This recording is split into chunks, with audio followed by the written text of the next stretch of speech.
আমার পক্ষে এটা বড়ই আনন্দের বিষয় যে এবারকার কার্যাবলী ভারতের স্বাধীনতা আন্দোলনের অগ্নিপুরুষ নেতাজি সুভাষচন্দ্র বসু সত্যি কি 1945 সালে মারা গিয়েছেন, নাকি তিনি গোপনে বেঁচে ছিলেন?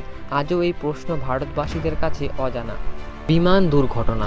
1945 সালে 15ই আগস্ট দ্বিতীয় বিশ্বযুদ্ধের শেষ সময় নেতাজি যখন জাপানের সহযোগিতায় আজাদ হিন্দ ফৌজের মাধ্যমে ভারতের স্বাধীনতার জন্য লড়াই চালাচ্ছেন, সেই সময় তিনি তাইওয়ানের তাইহুকু বিমানবন্দর থেকে বিমানে রওনা দেন।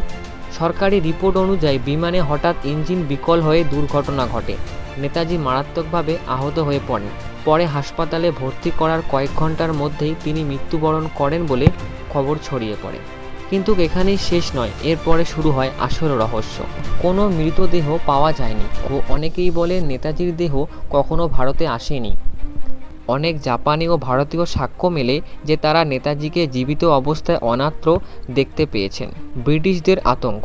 তখন ব্রিটিশরা চেয়েছিলেন নেতাজি যেন আর ভারতের মাটিতে না ফেরে, তাই সত্য গোপন করা হয়েছিল কিনা সেই প্রশ্ন ওঠে।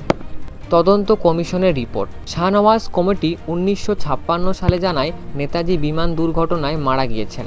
খোসলা কমিশন 1970 সালে একই কথা বলে, কিন্তু প্রমাণ ছিল দুর্বল। মুখার্জি কমিশন 1999 থেকে 2005 সালের মধ্যে স্পষ্ট জানায় যে কোনো প্রমাণ নেই যে নেতাজি বিমান দুর্ঘটনায় মারা গিয়েছেন। এই ভিন্ন ভিন্ন রিপোর্ট মানুষের মনে আরও সন্দেহ তৈরি করে।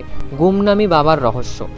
ভারতের উত্তরপ্রদেশের ফেউজাবাদে এক রহস্যময় সন্ন্যাসী থাকতেন, যিনি গুমনামি বাবা নামে পরিচিত। প্রতিবেশীরা বলতেন তিনি বহু ভাষায় কথা বলতেন, বিদেশি পত্রিকায় চিঠি লিখেছেন। তার ঘরে নেতাজির ছবি, বই এবং আজাদ হিন্দ ফৌজের সম্পর্কিত নথি পাওয়া গিয়েছে। অনেকেই বিশ্বাস করেন তিনিই ছিলেন গোপনে ফিরে আসা সুভাষচন্দ্র বসু, কিন্তু এই দাবিরও কোনো সরকারি প্রমাণ পাওয়া যায়নি। আজকেও নেতাজির মৃত্যুর রহস্য অমীমাংসিত। ভারত সরকারের বিভিন্ন সময় রিপোর্ট প্রকাশ করলেও জনগণের মনে প্রশ্ন থেকেই গেছে, নেতাজি কি সত্যি বিমান দুর্ঘটনায় মারা গিয়েছেন, নাকি তিনি বেঁচে থেকে গোপনে জীবন কাটিয়েছেন?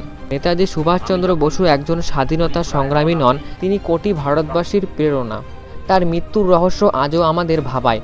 আপনার মতে কি ঘটেছিল? সত্যি কি বিমান দুর্ঘটনায় নেতাজি সুভাষচন্দ্র বসু মারা গিয়েছেন, নাকি ইতিহাসের অন্ধকার লুকিয়ে আছে অন্য কোনো কাহিনী? কমেন্ট করে অবশ্যই জানাবেন।